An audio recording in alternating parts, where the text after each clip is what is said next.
Hey guys, it's Jessie. Welcome back to my channel, and these are the books that I need to read before January 1st. Literally. So as you know, if you've been here for a while, I do a lot of book of the month unboxings. So I was doing this reading challenge throughout the year of like read a 400-page plus book, like earn a badge. Read like 3 debut authors, get a badge.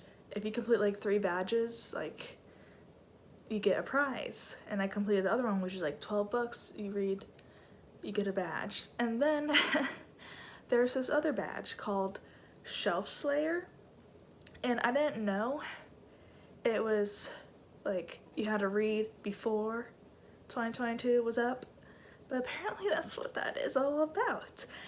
If I would have known, I would have read more. But that is what this video is about and what my whole reading month of December is gonna be about. Only reading book of the month books so I can read to complete the badge before January 1st. Because it literally says that. I'll put it up on the screen somewhere. I probably already have right now. But that being said, I need to read 8 books. Technically 7 since I already finished this book today. But now I am down to 7 books I need to read that I got from Book of the Month. Oh boy, this is gonna be a lot. I did the math in my head, and I like to say that I like to read 100 pages per day.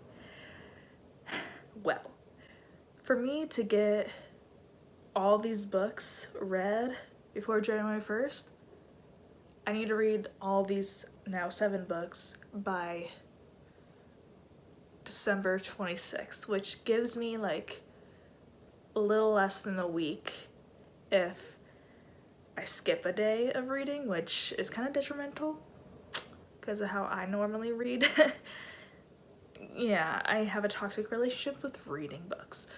Like sometimes I'll go like a week with reading 50 pages of starting a new book, and then once the week goes by, I then read it for like a week. Yeah, I know. I don't get it either. But I'm gonna try to kick my butt into gear and read 100 pages per day or more. But I need to do that.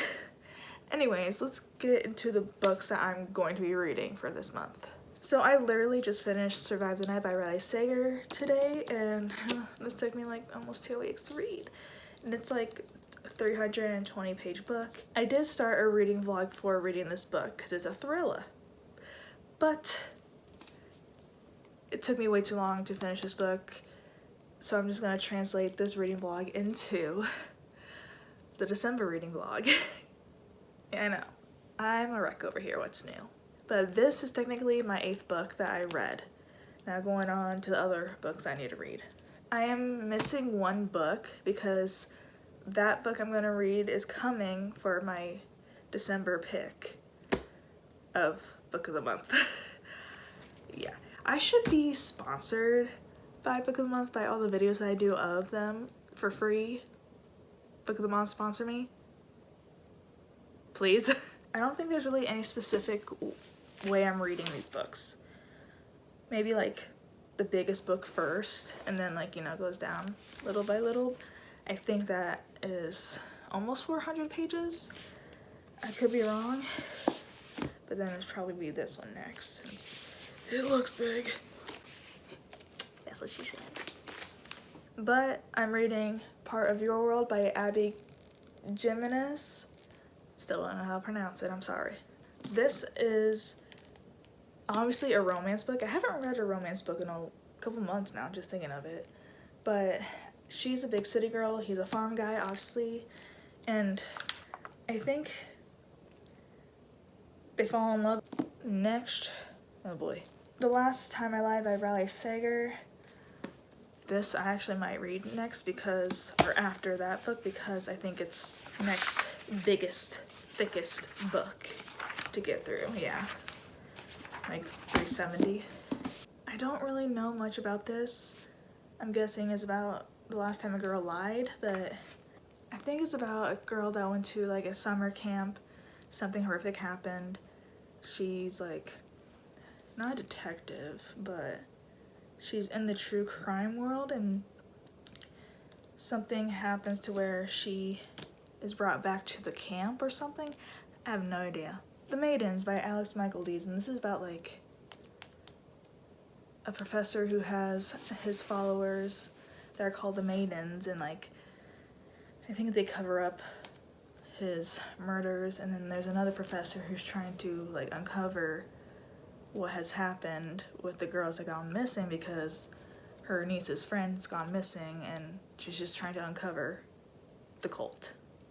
A Flicker in the Dark by Stacey Willingham, and I think this is like kind of close to Last Time I Lied, because I know it's Chloe Davis was young when 6 teenage girls went missing, and I think the killer is actually Chloe's dad.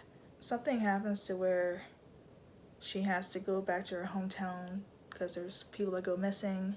I think she's a therapist, actually.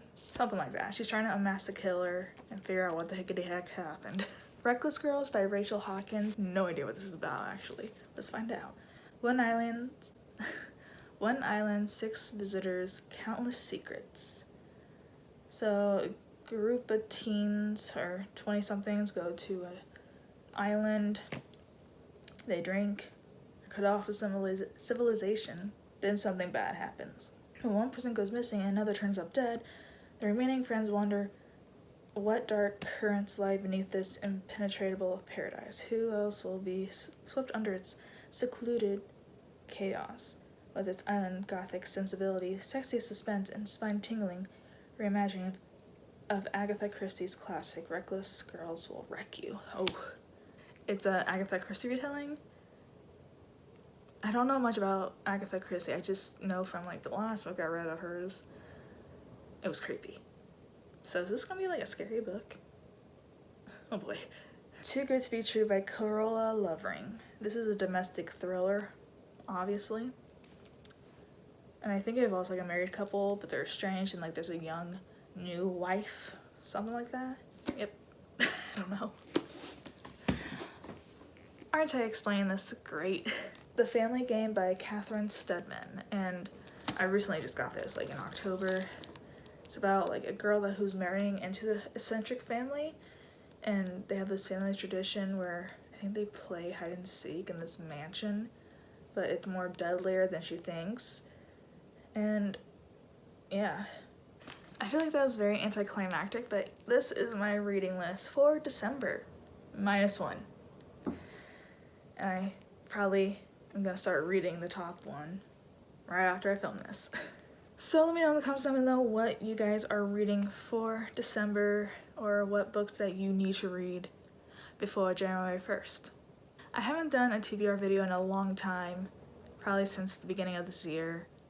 It's because I never know what I'm reading next.